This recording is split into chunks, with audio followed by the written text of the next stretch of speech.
correctly with the correct amount. D20 Radio, where gamers roll. www.d20radio.com.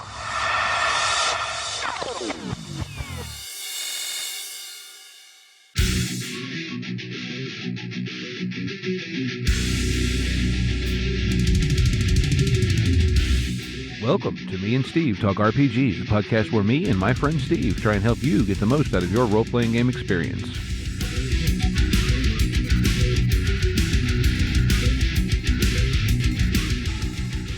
Hello, Gamer Nation. This is GM Hurley, and welcome to the Hurley and Hurley Show. No, it's the Hurley and Hurley show. Me and Steve. Hey, good day. Dude. So I'd like to welcome you, the guests, because I'm just guest starring, I guess. But I'm affectionately known as Steve, apparently. So I'd like to welcome to the podcast Steve and Steve. You work it out because I never can. Yeah, we're Steve. Hello, folks. Oh, howdy, y'all. That feels good to be back after, spending entirely too much time working on my house. But it was all good in the end. I was going to say, I was going to have to take over from you if you're going to be any longer. Yeah, well, hey, it happens sometimes, right? Yeah. Right. But thank you for filling in because, I was quite busy and I kind of just told Steve, look, can you do something? And I was waiting there with bated breath, waiting for the phone to ring, and it didn't happen.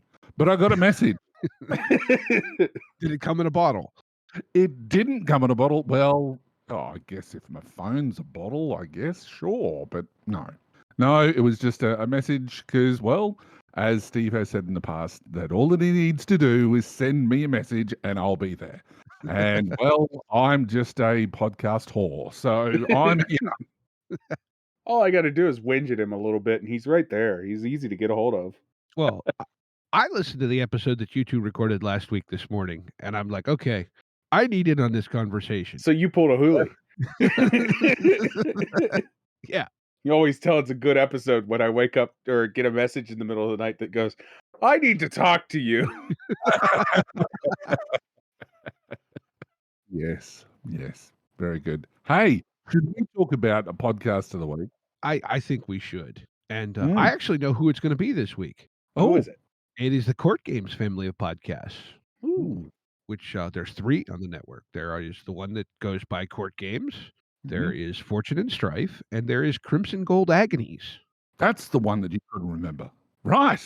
Probably. And they're all about, in some form or another, Legend of the Five Rings. 2 of them are actual plays. Fortune and Strife and Crimson Gold Agonies are both actual plays. And for the life of me, I can never remember which one is done much more as an audio drama and which one is done more as a play demonstration. But one of them is one and one of them is the other. And then the podcast that is called Court Games, just Court Games, is discussion about the game, sometimes the card game, lore, GM tips, all kinds of fun stuff like that. And they have some really cool interviews as well, which is cool. But the one that you're thinking of that's the more radio drama is the one that you forgot last time and that I've now slipped out of my mind as well. Crimson Gold Agonies. That's the one. Okay. So it's great. It's really good. Yeah, really. And the other one, if you're more sort of into the game and you're starting to get into the game, should I say, is that the first one is much better because they include all the dice rolls and a lot of the discussion around that. So great for beginners. Very, very cool. It's a cool game system. I know you've actually gotten to work on it some, but I've not gotten around to dipping my toe into it as of yet. Right. It's a very cool system. It's very unique.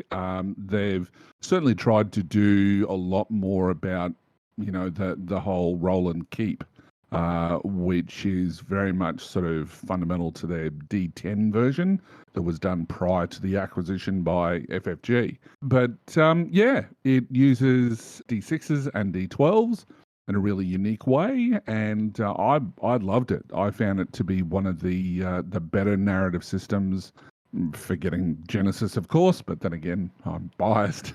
So But yeah, it's a really good system. So go and definitely check that out. You do have to buy specialized dice, and we spoke about this a little bit last time when we talked about proprietary dice that can be a bit of a challenge for some people, but it's well worth it. Fair enough. And, I will, when we interviewed Jay Little, well, geez, I guess, 6 months ago now, Mhm, Yep. mhm. you know, and I mentioned, I said, initially that was kind of a hang up for me. And he said, so he goes, let me ask you this. I said, do you own just one set of dice? No. And when he went through his counter argument to that, Hmm. it was so like it made so much sense because so many people do buy a new set of dice for every character, etc.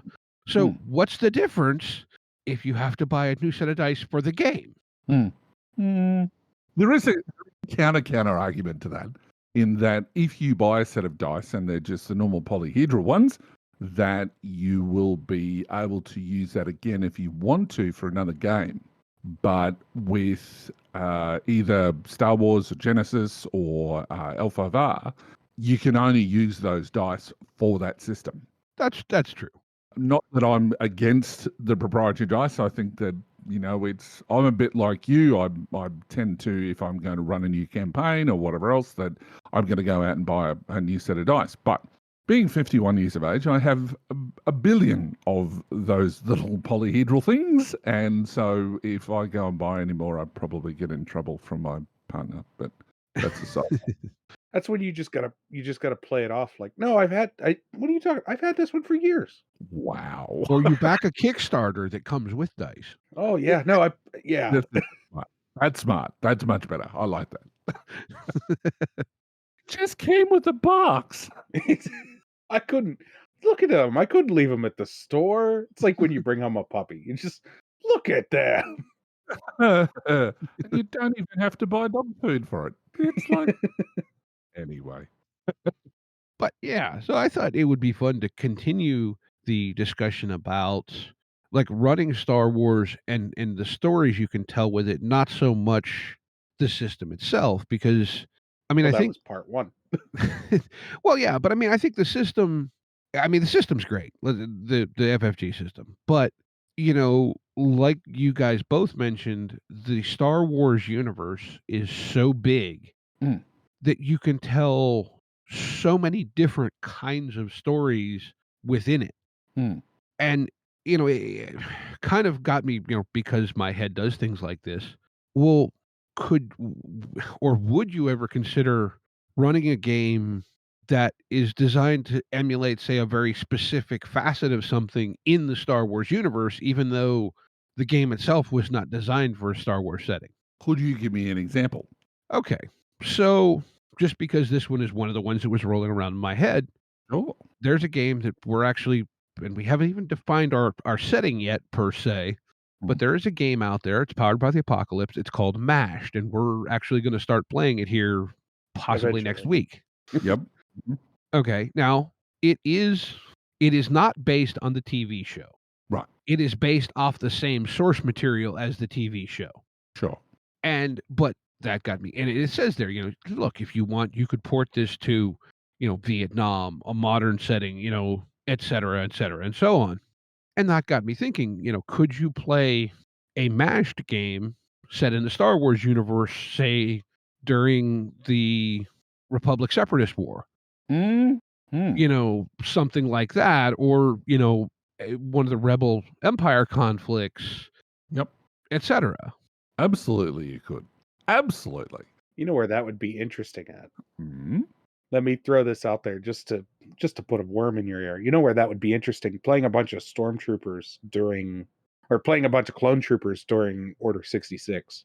Yeah. Sort of that Bad Batch. Yep. Yep. Yeah. You've got a whole heap of clones that have basically removed their chip. So, you've almost got a separate order completely. I was reading, sorry, this is going to sound like a bit of a tangent, but it's not really. I was reading earlier today that there was something that was going to originally be in the Obi-Wan series. If you haven't seen it, please do. That they mentioned that Commander Cody was going to be a big part of it.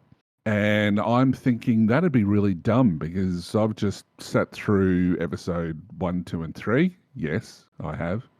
Because the kids are at home from for school holidays, and one of them is as big a Star Wars fan as I am. And we sat through episode 1, 2, 3, and Cody basically turns against Obi-Wan. So he obviously hasn't had his chip removed. So there could be a backstory, but there would need to be a lot more information about a backstory where he's had his chip removed, because otherwise he'd be very anti-Jedi. Yeah.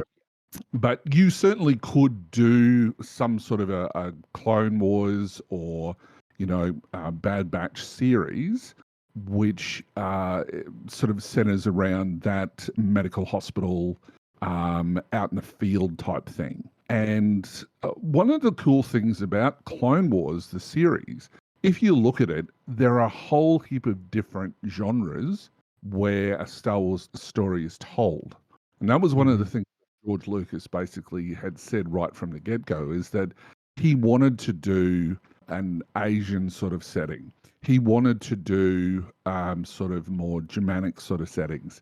And he wanted to do a noir sort of story.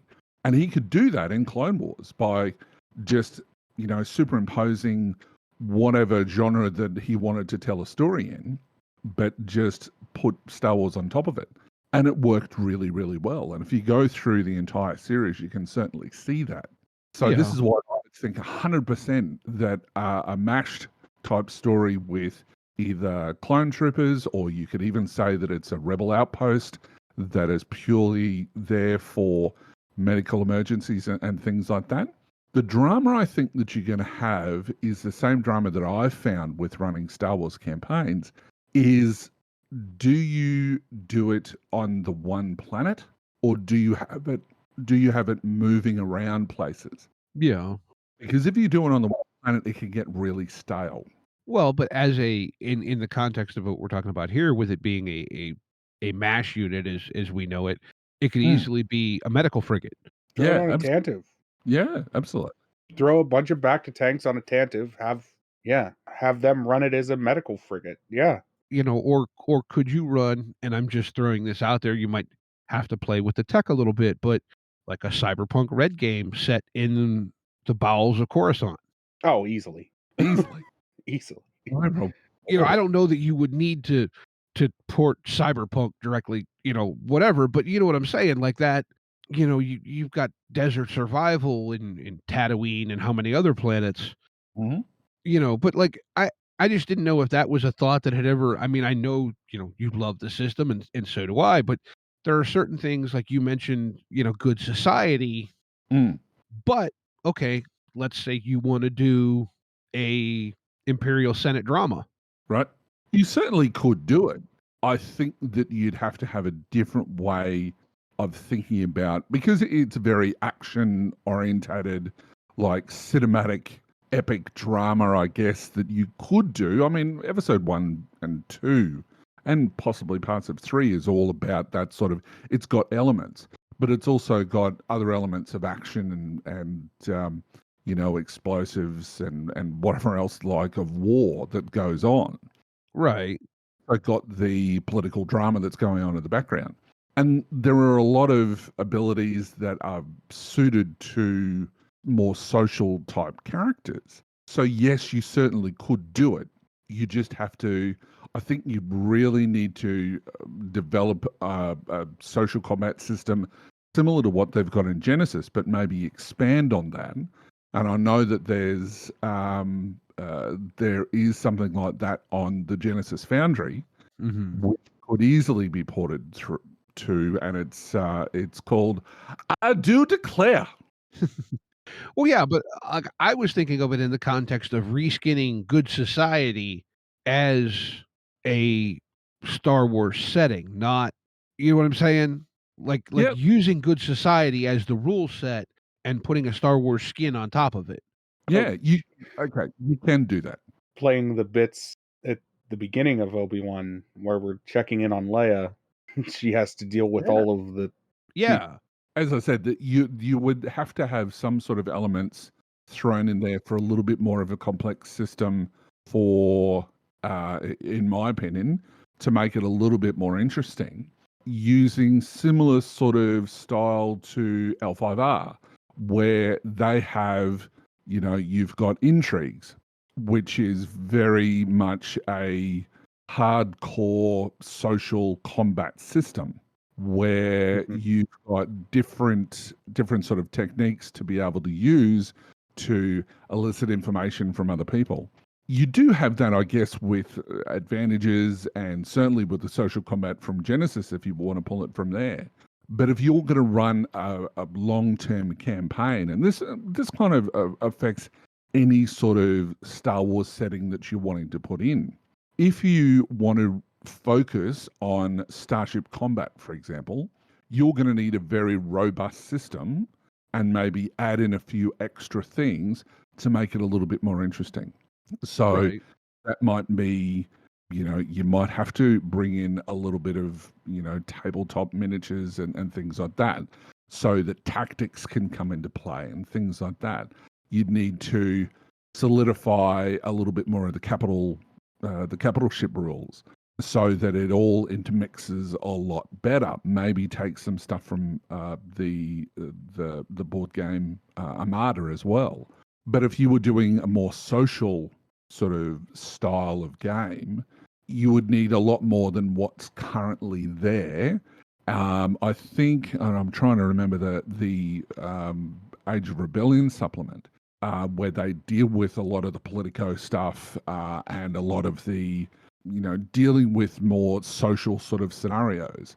I think if you bring all of that in, then you could certainly go and do something like Good Society on top of a Star Wars setting. You just have to be really specific as to what's going to happen the most during the campaign. Right. Well, and I guess that's kind of where I was going with this was, like I said, I'm not trying to poke holes in the existing system, more like, as discussions that we've had on this show about all kinds of things, different systems are good at emphasizing different things. And I think the thing that I find so intriguing about the Star Wars universe is that there's so many different things that you could drill down on.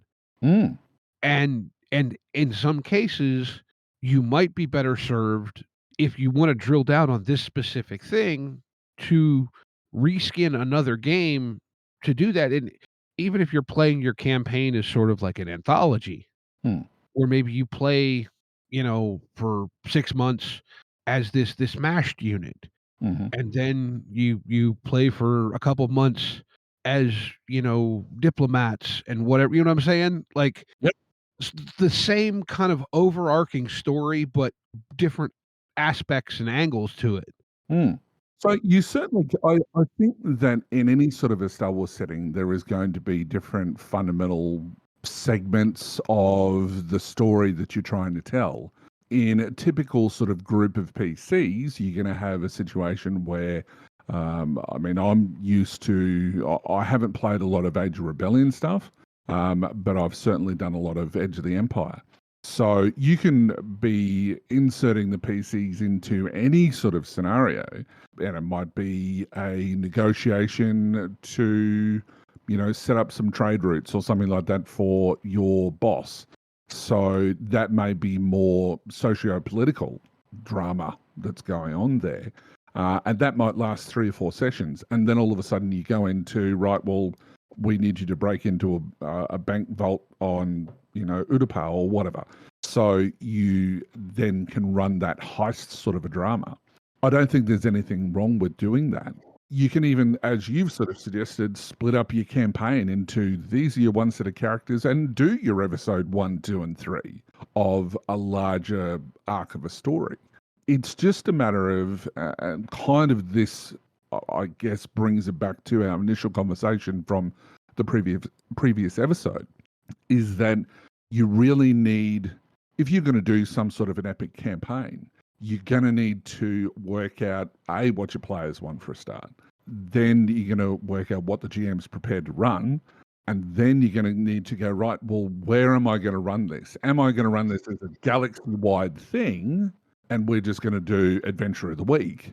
Or is it going to case that we're really going to focus on a particular element of the Star Wars universe, whether that be your high society, whether that be your MASH unit, whether that be starship combat with a bunch of fighter pilots, Top Gun style. Actually, that'd be really cool. Top Gun with Imperial pilots. Anyway, that'd be cool. Yeah. But you can. Star Wars can literally fill any genre because you're talking about billions and billions of planets that all have their own culture. They all have their own way of doing things that can easily fit anyone's imagination. You're not limited to, well, if it appeared on film, it's real. Otherwise, it doesn't exist. Because there's plenty of places that, you can create on the fly and suddenly it's real without any problem at all. So, yeah, I don't know if that answers your question. It's along the veins of it anyway. You got any thoughts here, Steve? No, no thoughts, just vibes. Well, one thing that I will mention is that something that Steve and I spoke about at the end of the episode after we'd finished recording was talking about sandboxes, which is something that I think, I don't know whether this is for everyone, but this is how I do things. And I kind of riffed off what Steve had said in a previous episode you guys had done about preparation. I agree. I tend not to prepare for a session. I might have some one-liner notes for going, okay, this is plot point A, plot point B, plot point C. But well before the campaign starts, because Star Wars is so big, what I tend to do is I tend to focus the campaign on a specific sector of space. So that may involve me doing a map, and I use Traveller for that. Where I will go through and I will have my hex sheet and I will basically plot out where all my systems are. And then I will start to design each of those systems, again, using I think there's a couple of random generators for Traveller as a basis of an idea. And then I'll start to develop ideas from there and then link in all of the planets. And I know the last big campaign that I did, and I managed to run 3 campaigns off of me doing this, was that I sat down and worked out for each planet, and I did 3 pages on each planet, just basically saying what the political sort of ideals are, what the main trade is on the planet, and some interesting places that could be sort of set pieces on the planet, and then some interesting NPCs. And that's all I wrote. And I did that for, I think it was 36 planets. And then we started playing.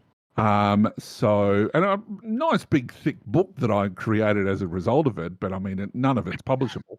But because it's just my notes, but still. I mean, but the thing of it is once you've put that work in, you could theoretically play in that for.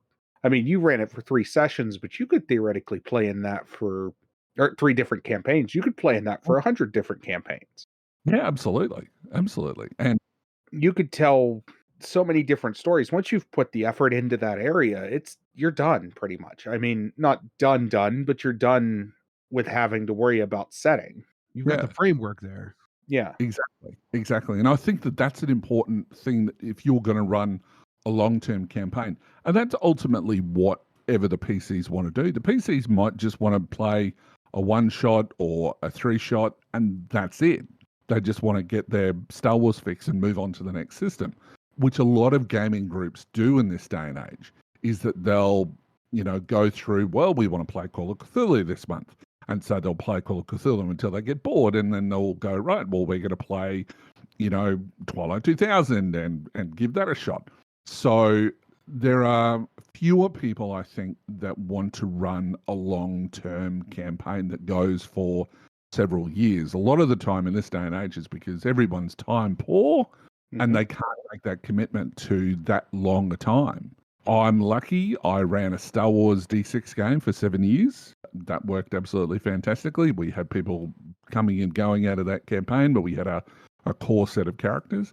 I ran Dragon Squadron for 2 years. where the PC, we played it religiously every fortnight, and the PCs ended up with something like 1600 XP, which is a lot of XP in Star Wars. Yeah. I don't suggest necessarily going over 500, but we did. And look, I was still being able to challenge PCs, but certainly by that stage, it became more about story than it did about anything else. Stats took a bit of a background, and it was more sort of freeform role play.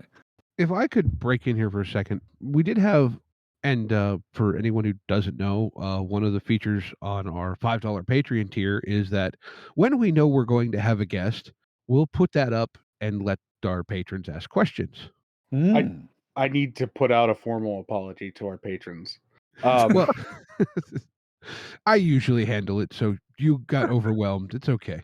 Due to circumstances, I completely forgot about that Patreon tier. But I put one up this afternoon when we, like 7 hours ago, decided we were going to do this.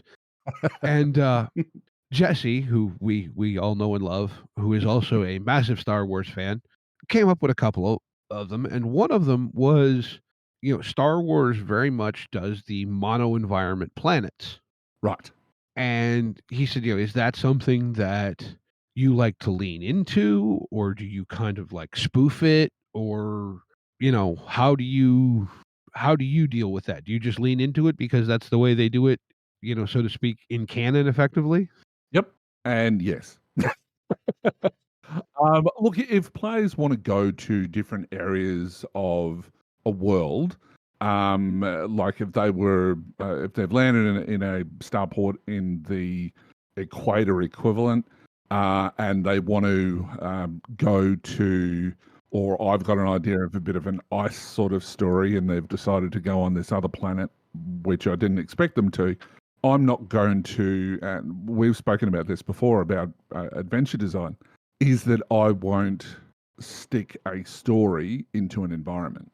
But if I want something that has that, as whether it be Wampus or something equivalent to that, or I've just got this idea of an ice story, I will give them a reason to maybe go up towards the polar ice caps, or go into a colder area, which still has the same sort of environment, but it's just got bucket loads of snow, in the same sort of way as that, it still snows in some deserts.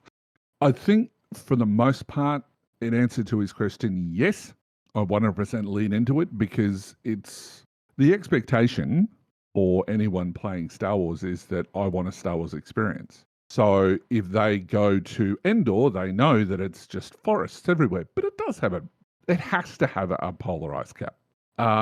If it's an ocean planet, parts of it are going to be frozen, and parts of it is going to be, almost boiling hot.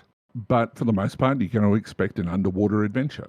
So that's what I'm going to provide. But yeah, so yes, mostly, but not always, is probably going to be the answer to my question, because it can be done easily, and you've just got to, as both of you have said in the past, you just basically have to, run it off the seat of your pants effectively when you're running a game. And if a person is playing Star Wars, and I don't know how available they are anymore, but if you don't have all of the adversary cards, you are doing yourself a massive injustice, because there's the cards that you used to be able to buy that has a whole heap of NPCs in it, that you can just go, right, well, this person's a thug, but he doesn't have a blaster weapon, or doesn't have a blaster ability. But I think that would suit. That's something that you can just keep in the back of your mind and go, right, that person now has that. And so you can just keep on running a game without looking up a book at all. You've just got your NPCs. So highly recommend that. Okay. I think that answers the question, or addresses it at the very least. All right. So let me ask you this, because I think we're kind of skirting around this a lot. And Steve, jump in here, obviously, whatever. But we talk about a Star Wars story and a Star Wars story, and I've said before, I think on the show, that I think one of the reasons that a lot of people don't like Revenge of the Sith as well is because it breaks the core story mode of all the other Star Wars media. in Right. that pretty much everything else is these plucky few against overwhelming odds, Mhm. but they come out on top in the end. And look, for what the overarching story was doing, that doesn't happen in Revenge of the Sith, and it can't. Right. But like, like I said, so to me, that's kind of the overarching Star Wars theme or whatever. But what are those elements like? If you're going to tell a Star Wars story, what are some of the things that you just think it needs to have? Does that make sense? Yeah, absolutely. So I think with Star Wars, it's still a 3-act play. So it every single one of the films and the trilogies fit that bill. It just depends on which character you think is the central character. In the prequels, the central character isn't Anakin. You think it's Anakin, but it's actually either one of two people, either Padme or it's Obi-Wan. And that's their story. They are the central characters. And by the end of it's a bit of a tragedy, I guess, if you're looking at it from Padme's perspective, because she dies obviously at the end of it. Spoilers. But if you look at it from Obi-Wan's, he manages to escape. All the other Jedi are basically wiped out, but he's managed to escape. And now he's got this added responsibility of looking after Luke. So it's almost a triumphant moment for him. And then when you're looking at obviously the original trilogy, you're looking at Luke, because Luke is obviously the central character. He is the protagonist he's the one that we're all associating with. So one of the things that can be difficult in the Star Wars story is exactly what I just said then, is to have a main protagonist, because you've got a bunch of people around a table and they all want equal spotlight. The best way that I find is that you have to work out, sometimes with your player, sometimes not. You need to work out what their arc is going to be, or what arc they want their character to take. Some people don't know, and that's fine. You will develop that as you go. And, people like Lando Calrissian, for example, isn't even heard of in A New Hope and doesn't come in until the last act in Empire Strikes Back, but plays a much larger role in Return of the Jedi. And he's probably the PC that basically didn't hear about the campaign until halfway through the second film, and came in and sort of, oh yeah, we can make you the administrator of Cloud City, and then obviously we're going to oust you from there. But you need to have that central arc of where the characters are going. So if you look at the films, you've got Han or Han. I'm an Australian, so I'm going to say Han. Everybody else says Han. But anyway, so you've got him as the ruthless rogue, and then he's tempered a little bit by the love of, but he's also got this whole thing about, Jabba the Hutt basically being on his tail, but he's falling for Princess Leia. And then by the end of it, we have him as the hero. So that's his journey. And in a game, you have to work out where that journey is going to go. Not everything needs to be with the players, but you need to be asking, what is the end game for your character? Where do you want that to be? And that could be a short-term goal, a mid-term goal, and a long-term goal, if you want to put it down like that. And that's just a matter of, in your session 0, sitting down with all of the characters, because Star Wars is all about people, and it's all about their journey through these troubled times. And so I think session 0 for any Star Wars campaign, for any campaign for that matter, is vitally important, so that you know which direction the story is going to go. And I always make the recommendation that you play it out like a TV series or a movie or whatever else, and give it around about 12 sessions, maybe shorter, depending on how often you're meeting, and have a mid session 0. Mhm. So when you've got, you played 12 sessions, and then you go, right, let's sit around and have a session 0 again about where we are. Are people happy with the direction, the way that the campaign goes? Because the GM might want to take the campaign in a certain direction, still communicating with the players, but it ends up not being what the players want to do. As an example, in my one of my campaigns that was called the Tales of the Soleil Express, I originally envisaged this as being sort of like Futurama, where they were on, I think it was Soleil, which is sort of like a Tatooine equivalent, and they had this shipping company. And the idea is that they would build up that shipping company so they'd end up buying, a whole heap of different ships and have different people working for them and whatever else. But by the end of the first season, I realized that some of the characters, especially the Trandoshan crime lord with a big pimp hat, I've got a photo of it. I'll put it up on chat. So he was more ruthless. Like I originally had envisaged that they were going to be sort of supporting this, new uprising that was happening in the rebellion type thing, and instead, because they made contact with him in a really awkward way, but the NPC who was basically selling or trying to move a whole heap of medical equipment was asking the PC this Trandoshan PC to please help, and he said, "Are you against the Empire?" And he said, "Yes, absolutely." So he pulled out a gun and shot him. And from that point, it got very weird. But they ended up wanting to, when I had that sort of session 0, found out that they actually wanted to create not a shipping conglomerate, they wanted to create a criminal empire. So it was a case of, right, well, we need to take that in a different direction. And that gave me an idea of, and I sort of said, right, we're probably going to have to take a month break so I can sort of work out where the story is going to go from here. Because, way back whenever I've run campaigns where it's gone completely off the rails because I wanted to go one way and all the PCs wanted to go completely different way. And that was before I knew about session 0. This is when I was in high school.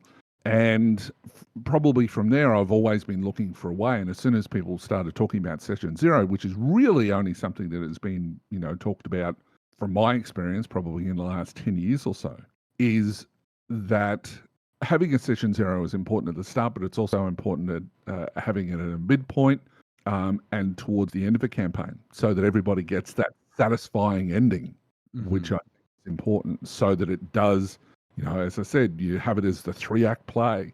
So you might have 12 sessions and then you have another 12 sessions and have another 12 sessions. And if it goes on beyond that, great, do another set of 12 until, the players cancel you and you end up going into syndication. So yeah. I always find myself, so I agree with you on the, it's a good tool to have in your bag if you need to stop and have that mid-session break, mid-session conversation, like mid-season conversation, I guess you could call it. And I think it's a good tool to have in the bag, but I always just find myself putting out pulse points the entire time we're playing. Like every time we wrap up a session, I always go, what do you like? What do you don't like? What direction do you want to see this story go? Because I find that the players will say things and you can surprise your players by paying attention to what they say. They'll say things to you like, "Oh, I'd like to see, maybe a little bit more action." Okay, cool. So I make a note, more action. Or I'd like to see, I'd like to see us become this, or I'd like to become that, or I'd like to do this type of thing. And I know for myself, I'll say things sometimes because it's in my head, and then I'll forget about it 3, 4, 5 months later. And if you do that during, if you do that a couple times during a campaign where you take those pulse points, you can throw in those things the players want without having to stop and necessarily stop and regroup and do that whole thing. No, it is a good thing. If you need the time to stop and regroup and recenter yourself, absolutely. But for me, I find because I roll with punches pretty darn easily, I just keep going. And I just take those notes, I put them down in my notebook, and I go, okay, well, I need to up the action a little more. I need to, they want to see this type of story. They want to become more type of this, just that constant adding and changing the story and progressing it. I think it builds a little bit more of a natural story as well. Well, I agree that taking notes and asking for feedback, I mean, I treat every session like it's its own episode. So quite often we will sort of, like you do at the end of a film. You go outside and you talk for about an hour as you deconstruct the film that you've just watched with your friends. So the same sort of thing happens when any session that I run. It's like I will ask the question. So was everybody happy with that? So you're always asking that question all the way through, and making so that you've got an idea. But there's always going to be, I think, an important part, because some players might go, look, it's got nothing to do with whether it be action, whether it be, whatever it is that you're doing during the sessions. It might be the case of, look, I'm tired of my character. I want to play something else. Because as a GM, if you've set up story arcs, you tend to twist them together. And I mean, as far as I'm concerned, most of my campaigns turn into massive melodramas, because I like twisting and turning through character backgrounds so that there's intersection points, and you can the players can have their spotlight for not just sort of because of their skills, but because of their backstory. So when you've got a scenario where you've got players who've gone, look, I think my character's gone as far as he needs to go or she needs to go, I think it's a good time to have that mid sort of session break that you can say, right, well, and it doesn't need to be like an entire session. It can just be an hour conversation to go, hey, look, or over email or over, Messenger or whatever, to work out exactly what sort of direction the campaign is going. And this advice, I guess, works with any campaign. It's not just specifically Star Wars. But I think that it's important when you're doing episodic play, like Star Wars tends to be, that with an overarching story, I think you do have to take that sort of end of season moment to go, is everybody happy with where we are? Is everybody happy with the characters?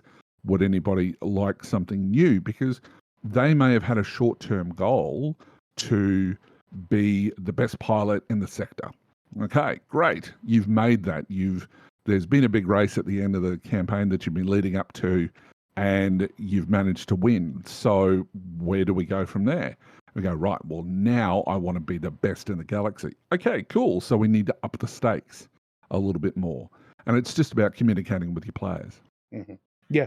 I think that's the biggest thing, is always communicating with your players. Playing things, you can communicate with your players and still play things close to the chest. I mean, that's just the fact of the matter. Yeah. I mean, when I'm saying that you're asking about arcs, you're not sort of saying, okay, so in this session you want to do this, in this session you want to do this, because then, right, spoilerific. But as long as you've got an overarching sort of story of where you've got point A and point B, and I think that L5R does it in a really interesting way, is that with their 20 questions, the last question that they ask is, how do you see your character dying? It's a really unique question to go, right, well, how does my character want to die? Does my character want to die and go out in a big blaze of glory? Do they want to be holding a thermal detonator running into a group of stormtroopers? How do they want to, move on? And that gets them thinking about, okay, well, what's the progress of where I see my character going? Because we as people have life goals of where we'd like to be in a year's time, 5 years' time, 10 years' time.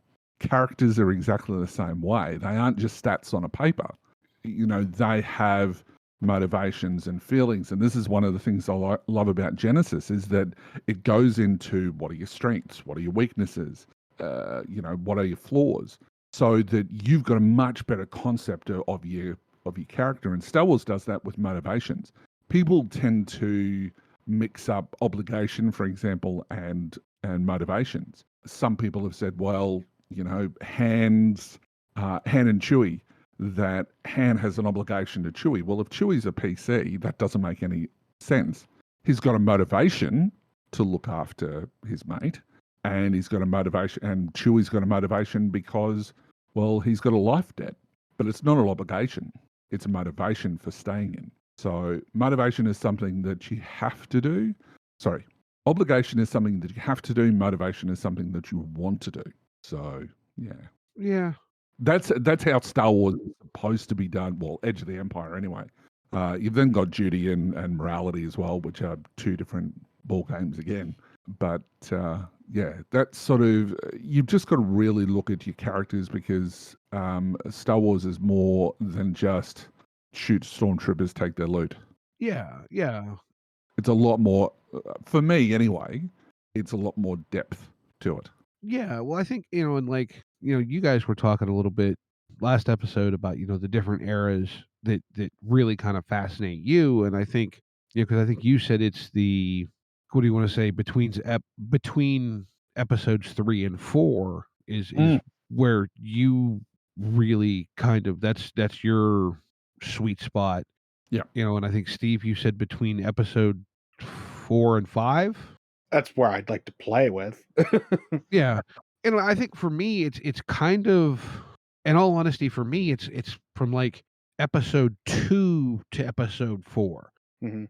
That the Clone Wars and up until the Battle of Yavin, kind of that whole roughly, what is that, 20-ish years.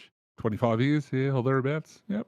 It's hard to tell, because I think that there is a timeline out there, and I think there's 3 or 4 years between. I'm sure Chris, if he's listening, he's going to be yelling and screaming at the radio about now.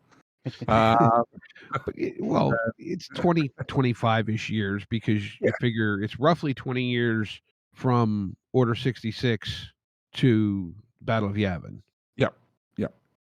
So, but we're ballparking. We're not trying to be full on nerds at the moment. Give us a minute. Not that we're not capable of this discussion. Yeah, because I have found a detailed timeline of, this date BBY, this happened, and blah, blah, blah, blah, blah. I just don't have it bookmarked off the top of my head or if I did, I don't remember where I put the bookmark. What's really cool is that if anybody can get a copy or a download of the old adventure journals from West End Games, they've got some great stories in there from some now quite celebrated authors. But in some of the stuff that they've got in there, they've got these Newsnet briefs, which sort of talk about, I think as it was leading up to episode 2, they were having all of these different, I think it was episode 2, it might have been, can't remember. But anyway, there was the way that it was written was like, as in that all of the people from this particular world were being basically evacuated because the Republic was taking over their mining facility and stuff like that. So it was like news snippets, but they all had a date on it. It's the only place that I've actually been able to find a physical date. And of course, I extrapolated and did a calendar. One of my first campaigns, I actually tracked everywhere the players were going and how long it was taking, and I would almost do it as a flowchart as to when everything was happening. Wow. Because I'm a nerd. Anyway. So that leads into one more of Jesse's questions. Right. Which was, if you got to add one Legends thing back into continuity, what would you choose? Holy crap. What would I choose? Jeez. I will go on record to admit that there was a very dark period for me in my nerddom where I didn't keep up with things, and that pretty much encompasses Legends. I think that if I was to bring in anything, I would bring in the Han Solo novels. Oh, where he was running around with the rabbit. Yeah, no. That's Jackson, and that is all the original Star Wars comic from Marvel. Right. Okay. No, the Han Solo at Star's End, Han Solo and the Lost Legacy. Oh, okay. That stuff. Oh, I got you. I thought you were talking about those comics. No. I basically, no, I can't stand Jackson. Green Rabbit. He's supposed to be canon. He's supposed to be canon now. Somebody said, yeah, I was like, what? Yeah. I heard that. Look, I was like, how? I'm not going to be greenish. If they want to have green rabbits, that's fine.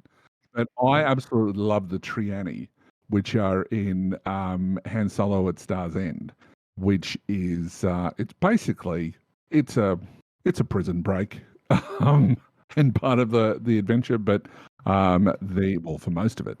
But no, that whole concept of I would love to see. I would give my left nut to put into Australian terms. I would give my left nut if they did a Star Wars solo TV series with the guy who played it in Solo, Star Wars Story. I love that film, and I don't care what those haters say out there. I loved it, and I wish they'd do a series with him. I know that Lando's getting his own series at some point, but I'd love that because I think I'd watch the crap out of that. You know what I want? Mm-hmm. I want a Reva series. Oh, Reva? Yeah. Yeah. I'll say, here's the thing I want from Legends brought in. Are you ready? Kyle Katarn. Oh, Ooh. Kyle Katarn. Do you want to know something really funky? What? You know the kid that in Obi-Wan, sorry for spoilers if you haven't seen it, people, but you know the kid in the shyster who was sort of pretending to be a Jedi? Oh, Kamal Nanjiani. Yeah. Kumail. Yes. Yes. So the kid that he was basically, and his mum that he was going through, that's supposedly Kyle Katarn. Yeah, but that's the wrong time. It's not the right timeline, though. It's Disney. They can do what they want. Yeah, but no, I mean, I want badass Kyle Katarn back. Like, I want the Kyle Katarn from the freaking video games, you know. Look, he was the Han Solo that you have when you're not having a Han Solo. That's basically what it is. So, yeah, and I mean, he was cool. I like the Outrider. They've had that in a couple of movies now. They've had the YT 2400. So, possible. It's possible. I think, yeah, bringing him back for like, I love that character. But if anybody talks about bringing back the Vong, I'm going to shoot you. I really detested that whole New Order thing. No, it was, and I know that a lot of people loved it, and there were all sorts of stories that was going to be a part of the sequel trilogy. But yeah, no, don't do it, or do it differently. I don't even know. Those are the weird zombies, aren't they? Sort of. And turn everything into biological, like everything that they have is biological. So all their starships are biological and whatever else. I stopped reading like about 4 or 5 novels in, but I still have them all. But yeah. Yeah, I was a collector, but I'm kind of like Steve. That's a big gray. You know, Revan would be a good one to bring back. Oh yes. Everybody wants to see Revan in canon. And that's still possible. Yeah. Yeah, that's entirely possible.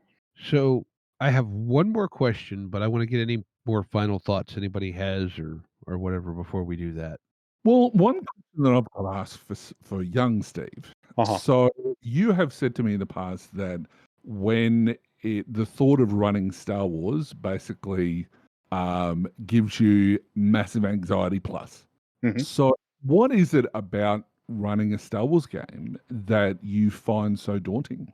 How do I want to say this? So I think the thing, I haven't read most of the books. Right. I've barely played any of the video games. Like, I've played a handful of the video games. I've watched 9 movies and a handful of series. I don't care too much for Clone Wars because I can't get past the art style. I like Rebels. Right. But like it's all that stuff, like everything outside of that, everything outside of like most of the non-participant visual media, it's a massive blind spot for me. Right. And what scares me is to run a game and have somebody come in and go, well, this is like this, or that's, you're using a character. It's like, well, I don't know. Do you have that sort of same feeling with, say, Forgotten Realms? I stay away from Forgotten Realms. Yeah, for that exact reason. Okay. Yeah. I stay out of it because I don't know as much as Next person? Okay. If I could join in here, that is precisely the reason I have stayed away from Forgotten Realms. And for some strange reason, I don't feel that trepidation as much with the Star Wars universe. Okay. because in my head, for whatever reason, I'm much more comfortable in the Star Wars universe saying, look, this is my Star Wars universe. I'm basing it on this, and this, more or less, and that's the way we're going to play this. Why I don't feel comfortable saying that in, say, Forgotten Realms, I don't understand myself, but I know that's how I feel. I think it could just be, for me, it could be the people that I've hung around with. Well, we both know someone who would be very much that way with Star Wars. Yes, but not just him. Another person that, I don't know, I hung out with a lot. I know I could never run Star Wars 4 because I'd never hear the end of, well, that's not how that works, or that's not how that works, and it's like, okay, well, I'm just trying to tell a cool story in the universe. I'm not trying to get a history lesson. And that's my trepidation, is because I think it's because I've hung out with people that are very diehard fans, I guess is the way to put it. And it's it's the same reason I'm afraid to run Vampire the Masquerade. There's 30 years of canon in Vampire the Masquerade. I don't have the time to read all of it, and I'm terrified to try and run that for somebody who's been playing that game for any extended period of time. And I think that that's true to an extent for a lot of anything that's got a lot of lore. Like, I was terrified of writing for L5R, for example, because of how much lore was behind it. But all that you've got to do is educate yourself in whatever area that you're running your game in, or in my case, whatever I was writing for. With Star Wars, it's such a massive universe that just because it was that way in that particular area of space doesn't necessarily mean that that applies here. And that's the reason why I like to sit down and design my own sector, so that the rest of the galaxy be damned. And what I'll do is I'll even go through Wikipedia and find planets, because you can actually just search by, give me all the planets, and it'll list all of them. Is you can just go through and go, well, that's kind of cool. What area is like, I know that when I wanted to create this particular sector of space, I wanted to have this particular race in it. And it was the shark people from one of the Clone Wars episodes. And I just looked it up. And what sector is it in? Oh, it's in the Dominus sector. Cool. I'll go and take a look at that, and just went through and listed all of the Dominus systems in that particular sector. And then I've added my own in there, so that there is familiarity that people might go, I know this, I know that character, but you only need to familiarize yourself with that. I think that when it comes to anything to do with systems that have massive lore bases, I think that it's kind of, we can see the forest but not the trees, because we just see this massive expanse and go, I'm not going in there, it's far too hard. But if we start to break it down into a smaller area, you're not going to have as big a problem, I think. And then you've just got to sort of avoid touching on any of the major characters. So no Luke's, no Han's, no Obi-Wan's, depending on where you're going, or they may appear in the background somewhere, or, take a short cameo in one of your stories. But you don't need to you can use Star Wars as a backdrop rather than as everything has to be all Star Wars. And the same sort of thing applies with L5R. If you're only operating in the Crane Lands, just focus on learning as much as you can about the Crane Lands. And then you don't have to worry about all of the ancillary stuff. Know about your houses, but don't worry about too much more than the area that you're dealing with. So, do it in bite sizes, I guess. That's the only advice that I can give to anyone who is feeling daunted by Star Wars. And there is a lot of lore out there, stuff that I have no idea about. But I think, Old Steve, what you mentioned before was that you just say, hey, look, this is Star Wars. I'm going to run a game. It's going to be set here, only using A New Hope as the basis. Everything else is basically open slather. What you've done right at the get-go is you've set that expectation. So you don't need to, if somebody says, yeah, but that's not, well, that may be the case in real canon, but we're telling a Star Wars story. Right. Mm-hmm. And that also applies to what I had messaged you after we had our conversation last time, which was I'm pretty sure that if I ran a Star Wars story, it would be a Lego Star Wars story. And you know what? There's nothing wrong with that. And it's funny because I was thinking about it and I'm like, well, the reason I said that is because if I wanted to run Star Wars, I want to run it the way Lego Star Wars does. It's all the fun bits, it's all the goofy bits. Like I was watching out of the blue, I heard somebody was talking about it and I had to watch it myself. I watched that Lego Star Wars holiday special. Right. Yep. And remember how we talked about you don't do time travel in Star Wars? Yeah. You kind of need to go watch that because but I watched that just because I was like bored. And there's bits with Obi-Wan that I'm like, this is absolutely Obi-Wan's character just condensed, like distilled down into a comical form. There's a bit in episode 1 where it's him and Qui-Gon sitting during the like opening bits of episode 1 where he's just sitting there just going bored. Just he's like, nobody cares about a trade dispute. And I'm like, okay, yeah, no, all right. And this is how I came to the conclusion that, yeah, I'm pretty sure if I ran Star Wars, it would just be Lego Star Wars. Because then I can get away with, well, I broke the rules a little bit, but it's okay because it's Lego. And I tell you what, as long as you're setting the expectations for the players at the start of the campaign, yeah, I don't think that would be a problem. no, not at all. Not at all. As long as that expectation is set right from the start, you're never going to have a problem running Star Wars. I don't think. And I know that I've played with people who are massive, more Star Wars fan than I am, and they've enjoyed my campaigns because I've said right from the start, you know, A New Hope happens the way that it does, but anything after that is open slather. Mm-hmm. So, yeah, it's just a matter of setting those expectations at the start. And I think that you also need to, perhaps, if you've got somebody who's saying, well, no, that's not how that went, you know, maybe it's time that you pull them aside and say, are you not enjoying the campaign? You know, and have that sort of a conversation to go, what is it that makes you feel that you need to say that? Is it that you're trying to correct you?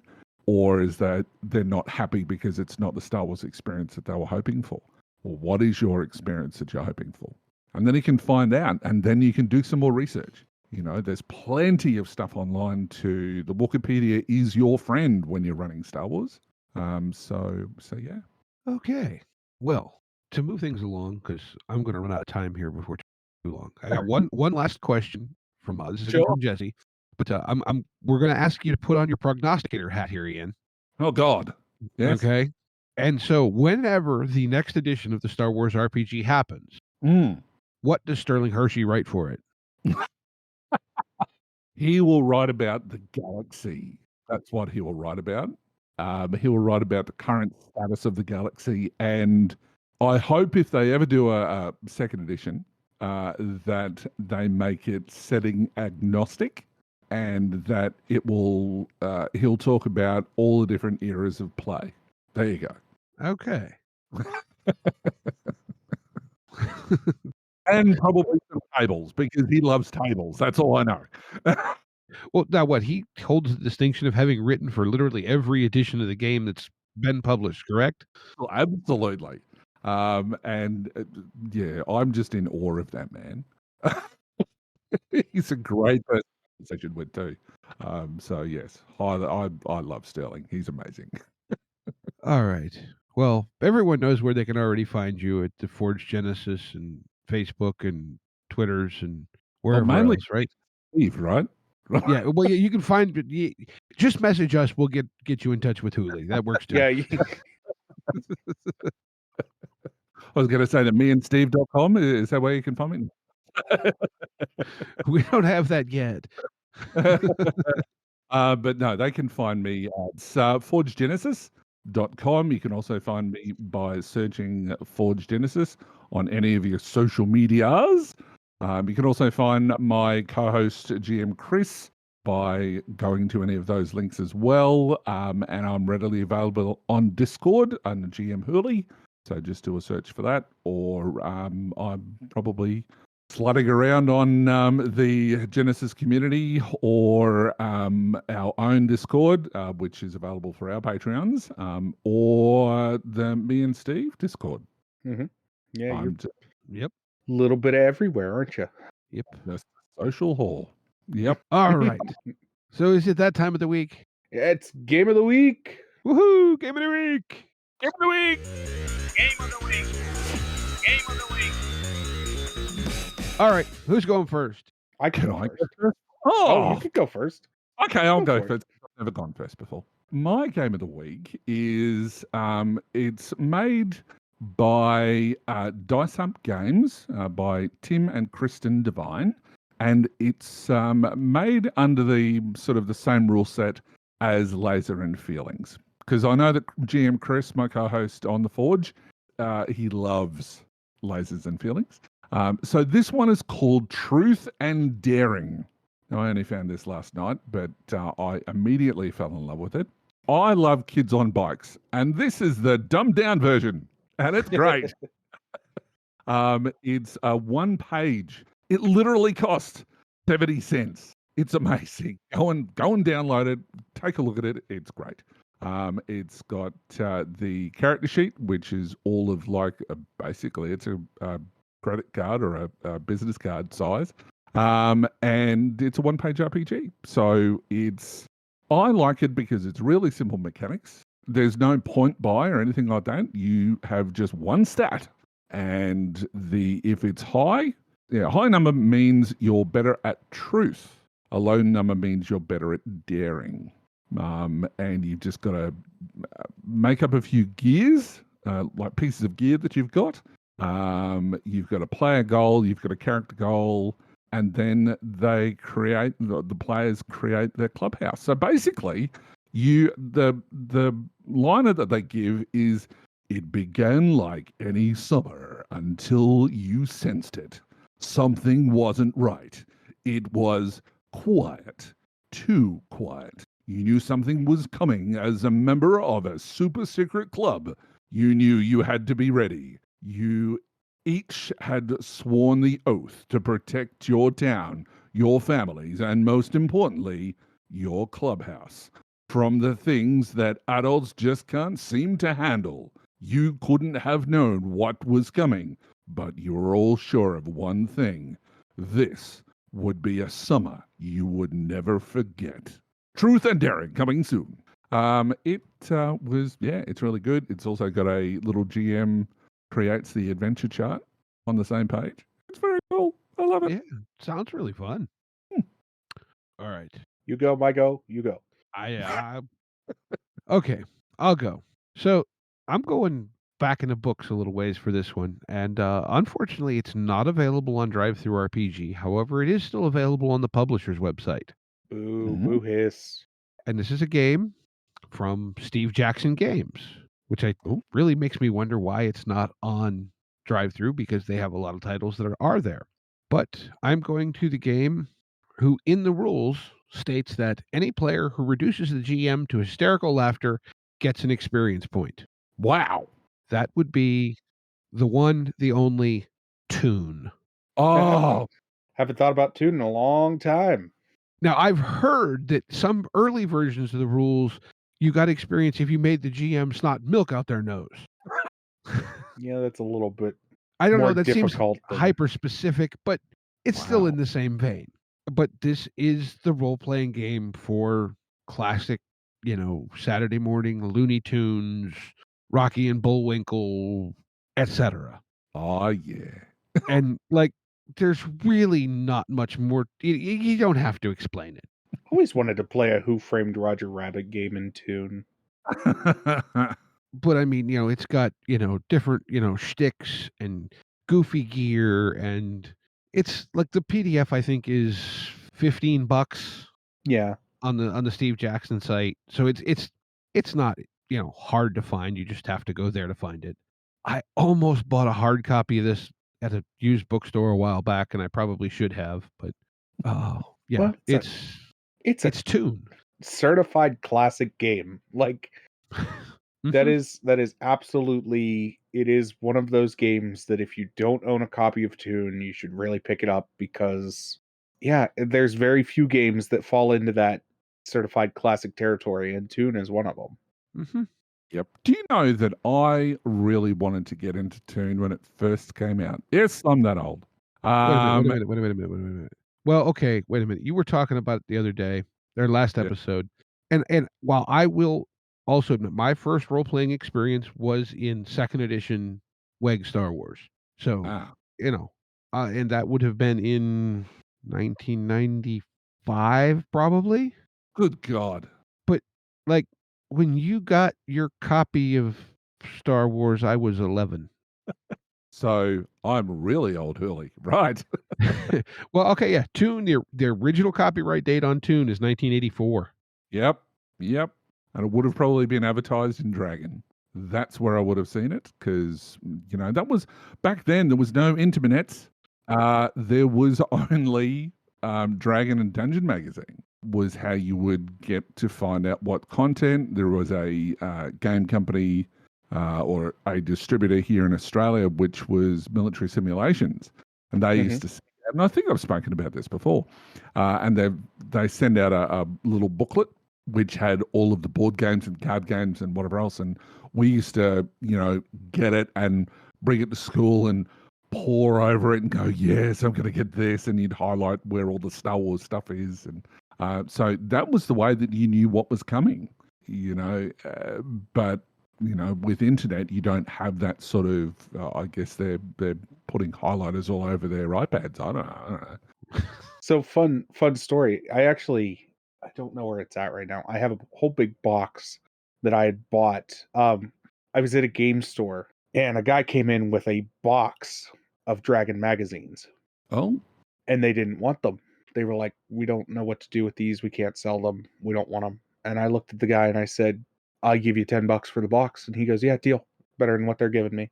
And so I have like a file box full of Dragon magazines somewhere that wow. when I get my bookshelf built, they're going up on the bookshelf because those are fascinating and incredible reads.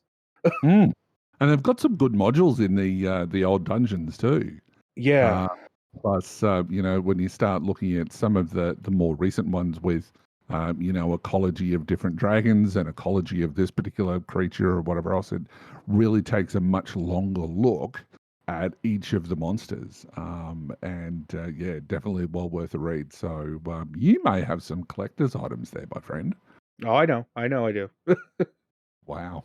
Yeah. That's a luck find, my friend. Yeah. I couldn't believe it when they were like, we don't buy magazines. I'm like, oh, but I do. Very, very cool. All right. So that leaves one of us. Yeah, so I have a game. One would hope so. Yeah. It's called Gozer. Gozr. It is a sci-fi fantasy RPG. And it's weird. It is weird. To read a little bit of this tag. An angry sky bleeds upon a fallen world. Skyworms hunt meat, fallen towers radiate fading spells. The pretty ones rot in the dirt, lost, and the goos rise. It is a weird, gross, 80s-esque sci-fantasy RPG. It uses a D20 system, very much just D20 rolls versus target numbers relating to your character's ability. Magic, weird technology, strange creature, and lots of robots. I've had it sort of on my radar for a while now. Some of the people that consume Gabriel Quiroga's stuff were promoting this, and it's great. Well, I don't know that it's great yet, but it's definitely cool. Yeah, Definitely it looks interesting. It's weird and kind of reminds me of like some of the counterculture late 80s stuff, Yeah, it's got that kind of, I don't know what it is, but yeah, it's that weird, yeah. Yeah, like I said, the I weird seeing the counterculture late picture, I 80s, know like exactly what I'm thinking, but I can't. almost kind of like a playable version of Human Occupied Landfill, or sort of has like album cover feel. It's weird. It's kind of gross, but it's neat. It's one of those games. Like I said, it's been on my radar, and now that it's out, I'm like, yeah, I gotta get this. I gotta find the right group though, because I can't. This is one of those games that very much you couldn't just run for anyone. No, yeah, it definitely it's going to take the right vibe. Yeah, you got to have the right group of people, and maybe some beer or hard liquor. It 'Cause kind of it's one of feels those. What was kind that? of feels like Mork Borg. Is that the Uh, Mork Borg? Did that uh, sort of feel a little bit? More cartoonish. Yeah. Oh, okay. It's more goofy, less like Morkborg tries to play as goofy as Morkborg gets. It does at the end of the day try to play itself serious. Right. This is more like I don't know. Saturday morning cartoon version of Mark Borg. Yeah. If you were to make a Saturday, yeah. Well, I'll tell you what Saturday morning cartoon it actually brings to mind. The Toxic Avenger cartoon. Oh my god. Yeah. Yeah, what is that? I don't remember what that cartoon's actually called, but it's the Toxic Avenger cartoon. That's what it brings to my mind. That's sort of the art style and the look of everything is like gloppy and gross and Here, I'll put a link in the chat. Or I will once it cooperates. yeah, there's the link for you. It's in guest green Oh, room. See, Yeah. when I hear Gozer, I automatically think of Gatekeeper and Ghostbusters. Yeah. Yeah, I could see that, but I'm this looking at is that. It's got that whole what was the name of the character in Ghostbusters? The green blob. Slimer. Slimer. That's it. Yeah. That's Yeah, no, that's my pick. My pick's Gozer, which yeah, if you want to have a couple drinks and play that with me at some point, I'm sure I'll be around looking for people to play. I actually went looking through Drive-Thru RPG, and the amount of stuff which is on there is just insane. I mean, I don't know whether Truth and Dare is what I would have originally gone to as a game, but as soon as I've sort of like, looking through, and I've gone, that sounds cool, and it's really cheap, and it's something that I could probably play with the kids, and there would be no problems. Yeah, exactly. So, and it's almost like I've never played this board game, so I'm going to pull it out, and it's going to be a nice, simple thing for the family to use. And it's just there is so much content on Drive-Thru RPG. It's not funny. Well, that's why I love one page. Like one page RPGs in general are one of my favorite genres because it's like you're sitting and you're like, I don't know what to play. Not everybody's here. You just have that in a binder somewhere and you can run it with no prep. There was a 200-word RPG that I ran that I still argue was the best campaign or the best session play I'd ever had because I have pictures of my friends literally falling out of their chairs laughing so hard. like just dying of laughter. That's the sort of game you want to run. Yeah. Yep. But If you're playing, you'd get an XP for it. Yay! No, it has to be the DM, not the GM, not the players. But with all that being said, thank you so much for coming back on and doing a part 2 to this episode, Hooli. No problem. There might be part. If anybody's got any questions? Because I'm a whore. We've established this. Well, absolutely. Come on again. Well, I'm clipping that. I know what your text tone's going to be. Can I say it a little bit more sexier now? Oh, there's the clip right there. But as always, links to everything are in the show notes. Facebook, Twitter, Discord, Patreon, TikTok, all of that fun stuff. It's all there. Come check us out wherever, tell your friends. You know what you could do if you're listening to the podcast and you have the ability to rate it on the app that you're listening to. If you like it, please leave us a 5-star rating. It would be fantastic.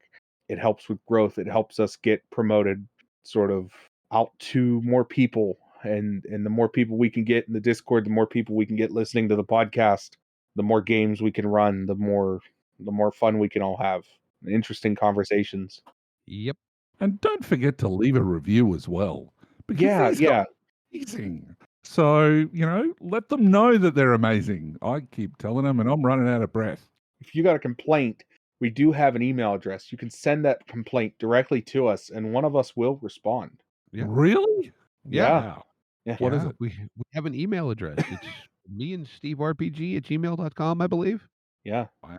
And that's listed in the show notes as well because, like I said, you can complain to us directly. Or if you come in the Discord, you can complain to both of us. One of us will respond and the other one will read it and chuckle. But Nope. No, Steve is the complaint department. yep. Right. And Steve is the editor. Also, I need to apologize formally. I have been editing the last 2 episodes. I've never done that before.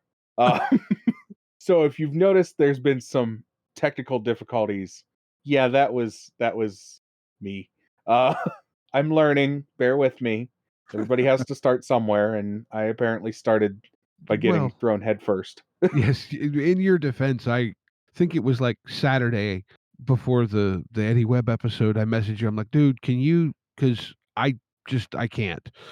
Yeah, Like I had it started set up, but I didn't get any of the actual editing done. And then, yeah, that's okay. We got through it. I'm getting better.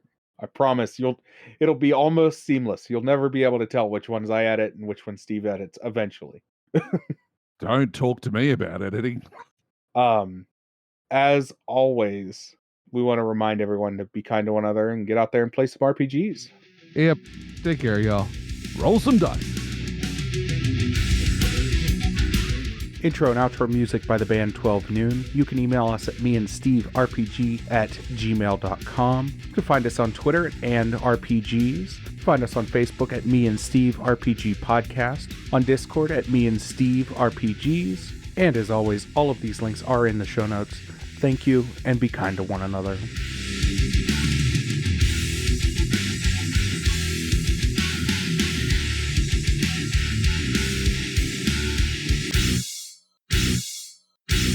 How much for the cigar? Cigar, $20, dog. You gotta go down the street to the store and buy that.